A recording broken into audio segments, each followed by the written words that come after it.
Ongo na programa World man Regional Pacific Islander Task Force en een radio Mulundong te San Francisco met Koti Kenta Patamai. Dona kaira tondo nguma tua taka bakalevu na beba kararama taki tikungo membaleta na COVID-19. Dina tu okela ni bunga bekianta santa na riri buturi takambeka na ronga na COVID-19 so bekianta sana tumbeka na nonda bakanana nu saruta manda na kena vital no taki na COVID-19. Ya tiko na buna kan tondo nu kena menda na vital no taka tiunga ya ni berni tonge vital no taka nia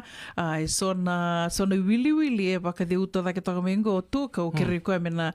gay wasia mandea ni weekenda. Wili bakan domon bula sara ka kila? Dona bosa babalang yo baka sama tingo tu do tukuniti ko lest we forget Iya dita sarai. Siang wala kan do buci biran na mati palu na boso ya. Men da kunin do ngule ta person na bika ya to non ta pura-pura kla satul na mbaki baka ta chungo o ya na kena rebutan na COVID-19 le usar na song itu ni toso sar tungan non ta pura-pura na bi matin tu na peser di tukina ta koso mau ratu COVID ngai mai stol takasar ngai lebu na bika na bika bagi labu ni bi matin itu era siang saranga kini taka lebu lay off take na be kambani bitambani matin tu siang wala ngamen nonton pono mani bicho Amerika na buro todo ko vakila saranga ketu di bango ni billions and billions of dollars na losses all across spectrum ni nonton bula en buro ko okay dalam mata na fika unai ke pakono pateronga to date as of April 21st, sa bulo me, kembali na vidangan na singa sauci, buro todo ko, era sa bakalengai kina confirm ni ramati na COVID, ono na milioni,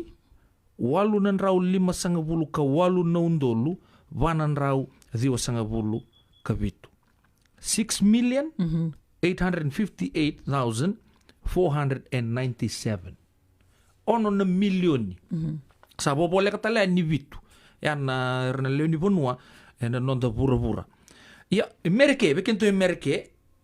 over 1 million people as of March 22nd. Have 1.13 million. Kento America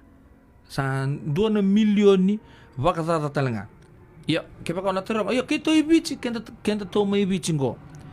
Me adobo mai na karosa bulu katulu talenga ni April ngo na figure to bita bay na orto na tamba nimbulo United Nations na lebu ni kisto to kumanda kami nondo bonua may ngona tigo bukin na COVID may ato may na ngona sa scale down tikin may na ato na tigin ni singa bugarita kanya karosa bulu katulu limachi ono sanga bulu kawal no ndolu dionan raw chini kawal 68,000 bakata to bira manda ngamen non to no manu bicho lo re bira na symptoms to sa confirm COVID ya rabakalengga na may non to no walu nan raw walu sanga bulu katulu na leoni bonua ya na fika bichi Amerika bura ya na katini kanto ni Pirelli sama bongo bekento Amerika Biden sama tugun sa ends COVID national emergency after Congress agrees ngona nonra orto lako keda ngam orto na Surgeon General America were keda na scientist or na tu na tamba nimbular ta kabanganto na research orto okay saba ka me wind down may na matingo ko ta ken Congress relabiling ataka sa majority nga resaba ka yota kayo sabi bia zoban na bakasama ni sate ko me sia buchu ni malu na matia imerke ai o chibina ka tulne mbaki ya, siang sar ni ruto tukdo bangko, sa pagating mo sa oti bakandu, sa sana oti bakandu na COVID siang, COVID sana le tu tikitungan ni nondon bula, sana tikitu nondon bula baka na dengue fever, sana pi mati ardo lago to kami kono flu, na pi mati le butale so, sana wili bi na kumu ya na COVID-19. Rabuta may nando bura na begitu lusau cia rabartaka vulnerable people go manda Amerika kala all over the world talanga ngo koira sa ngasi dake retirees nyo sa putea ana bebe chuka di na mbaki vitu sanga bulka na bandi takan na matin to America virtu na Department of Veteran Affairs wir na era la kombe kana ipalu kar sanga tampang kasi tak se wir na ngasi in general koirango kena posto-posto ki papalang very vulnerable rawa ke karena sianga ningkaruna raw tunga na tobir na COVID ke kan dari lesu na kena vital lot ke na COVID itu ni bango strike te gira ba lebu chugo oira na tambang gas yan ko ya ko sa tugudikin na orto na matin tu Amerike wir na be department ka rezir nang gas me saba ka wasomana non redole lo reitu ya non ravale era la ko ya ni le rezi en ngono go ke mabale ko tuguno una na zami tu vital lot ka chukina o ko ya ni sa tukuni bango national emergency sa ya labeling ngate na congress sa kan kelmon bali labeling ngate mai na kabuno ni bose lawa me sana o chiki no ratu covid senga ko se chugo bina kasar chunga na ngono go anda ne pa bina ka chugo na hukuni wakana Pacific Island task force redi una ni Vitra mata saud juga di Santa Rosa orto ndo talangana labe chungo ndo lebuna Santa Clara County nda pa bibna kaverna NGOs erna ve tambana nimbule so kar kanta se maji tukino kenda na Pacific ani de buchinga na Pacific kenda viti kanta pa bibna kani rani ola komandanga ni bakana kani drive through se ola ko ngayani ole wakamole check tagimat de la ko tikungori se o Senga tunikilani tiko mbaleta ubagare talengo siga ni kene mbale ni sa zula batol li adona booster shot se da so tala matangali boosters na borla komingo na tukuni ni sana vaka ili obon dobi ko na vaka sa mnira ni subi ko yani na matingo na covid okoya o zula sisenga you still vulnerable to it cheba da bun en rautinga ni tu bikianda ia nan dindi ngai tiko ya bir na dula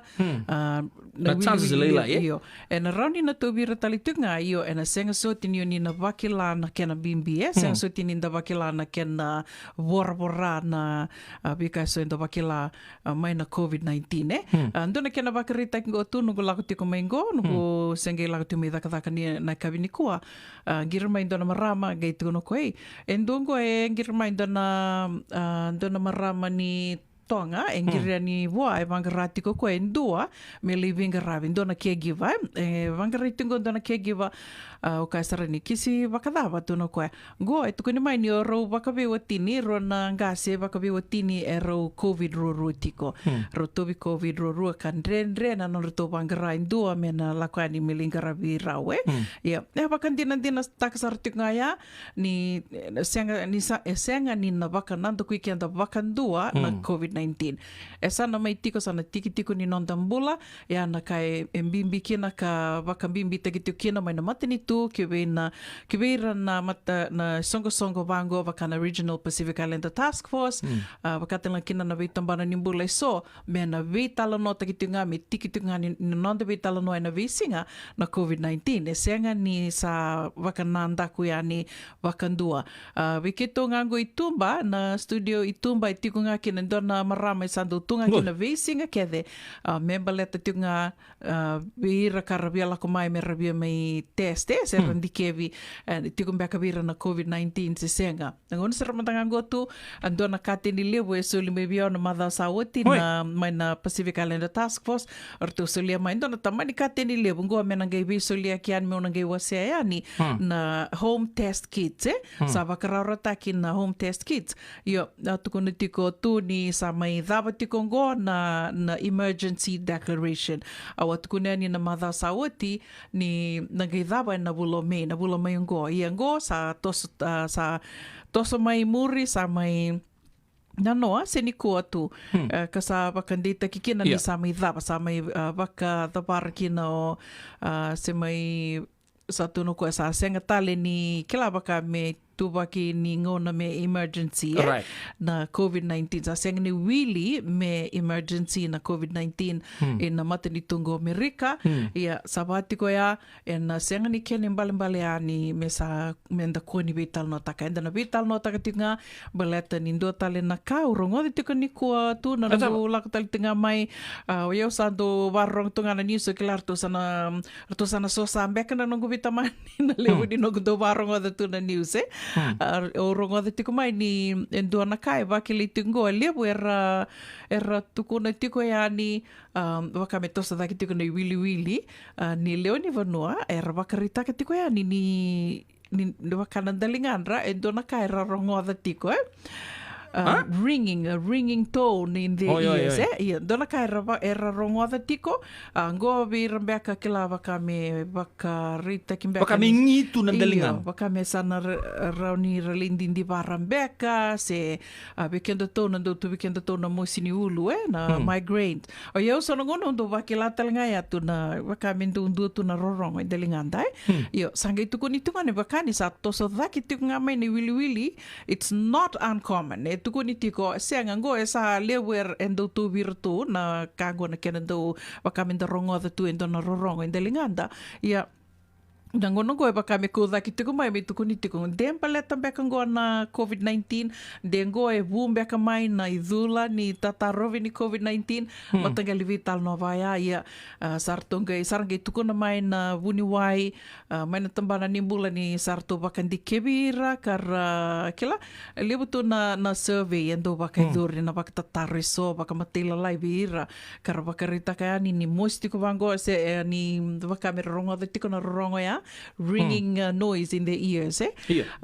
gai tukuni ngor to sa bakan di taksenga go senga ni baleta na idula ni tataro ni COVID-19 senga talanga ni baleta na COVID-19 e vitala no takim bek ngami go bakale bum baleta ni kila baka me kasa mitake so bek na batia non robaka nananu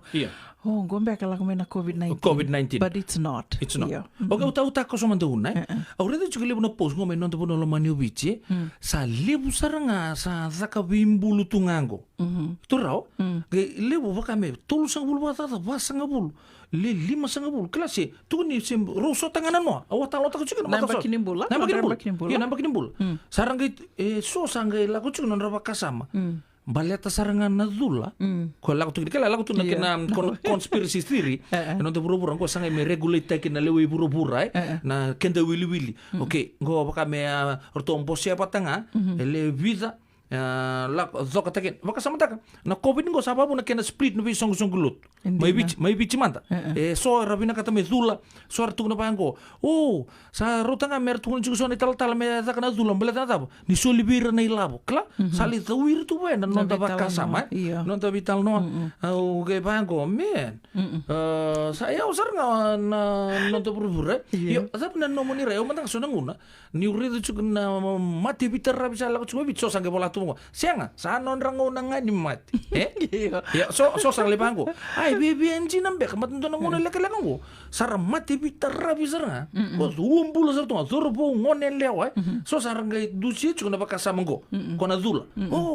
reta sa tukuni nga mesa kuni wala zula iya bakata lagi do baka samata kan do biron ko na dalila ini yo ndo mosi no lungu na kengo mate au sengia bakibitu sa te ko mosi tu mai te ko tobio mai na mosi ni ulo sa bakila mai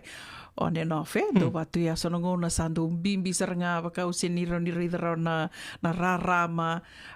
sando la komenta lom dabe ken na do bakila no mosi ni ulo to kilabi na kitiko na kau tal nota kitiko ni go bad migraines yo o tinga sa vida na mada sa o tingo sampai di bakila tu na mosi ni ulo o tinga sa ya sarama bion do biron go na nalilai yo Gorimbeka, gorsaranga ni dula.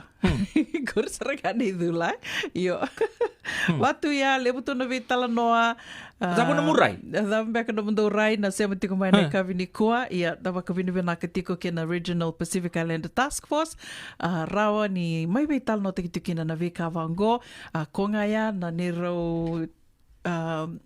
tatau mbeka ni na veokani go na singini kua ni na COVID-19 is here to stay and senga ni sana mai tiki tu ni nondambula ndondon ngona kina menda sana do vitala no takitiko ai mena tiki tu ni nondo vitala no and vi singa Ongo na programa World man Regional Pacific Islander Task Force en een radio Mulundong van San Francisco met Koti Kenta Patamai.